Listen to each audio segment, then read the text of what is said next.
அதிகாரத்தின் முதல் விதி ஒருபோதும் குருவை மிஞ்சாதீர்கள். Never outshine the master. Robert கிரீனின் தி 48 லாஸ் ஆஃப் பவர் புத்தகத்தில் உள்ள முதல் விதி ஒருபோதும் குருவை மிஞ்சாதீர்கள். நெவர் அவுட்ஷைன் த மாஸ்டர் என்பதாகும். இந்த விதி அதிகாரத்தை பெறுவதற்கும் தக்க வைத்துக் கொள்வதற்கும் மிகவும் முக்கியமான ஒன்று. விதியின் விளக்கம். இந்த விதி ஒரு முக்கியமான உண்மையை எடுத்துரைக்கிறது. நீங்கள் எந்த துறையில் இருந்தாலும் உங்களுக்கு மேல் உள்ளவர்கள், உங்கள் முதலாளி, வழிகாட்டி அல்லது உங்கள் இலக்குகளை அடைய உதவும் ஒருவர் உங்களை விட எப்போதும் பிரகாசமாக தெரிய வேண்டும் என்று விரும்புவார்கள்.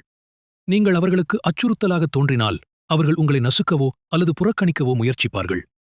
இந்த விதியின் மையக் கருத்துக்கள். பாதுகாப்பின்மை. பொதுவாக அதிகாரம் கொண்டவர்கள் பாதுகாப்பின்மை உணர்வை கொண்டிருப்பார்கள்.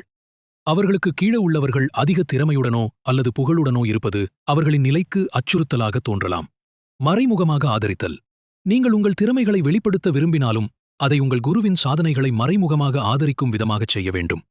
உங்கள் யோசனைகள் அல்லது சாதனைகள் அவர்களின் வெற்றிகளுக்கு காரணமாக இருந்ததாக காட்ட முயற்சி செய்யுங்கள். பணிவு மற்றும் மதிப்பு.